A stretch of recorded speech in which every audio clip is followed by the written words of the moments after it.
অবশেষে শহরে চলে এলেন সবুজ মেরুন হেড স্যার। গত বৃহস্পতিবার সিজনের প্রথম ম্যাচ খেলতে নেমেছিল মোহনবাগানের সিনিয়র দল। ডুরান্টে সেই ম্যাচে লড়াই করতে হয়েছিল পড়শি ক্লাব মোহামেডান স্পোর্টিং এর সঙ্গে।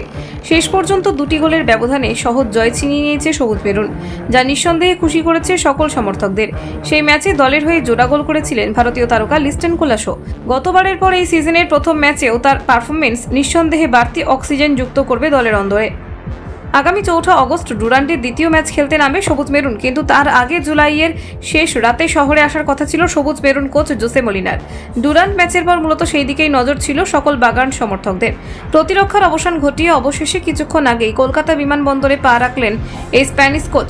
পরবর্তীতে বিমানবন্দর ছেড়ে বেরিয়ে আসার সময় স্বাভাবিকভাবেই তাকে নিয়ে প্রবল উন্মাদনা দেখা দেয় সমর্থকদের মধ্যে। তবে তিনি একা নন, একই সঙ্গে শহরে চলে আসেন তার সহকারী কোচেরা, যার ফলে সব ঠিকঠাক থাকলে খুব শীঘ্রই দলের দায়িত্ব নিজের হাতে তুলে নেবেন মলিনা।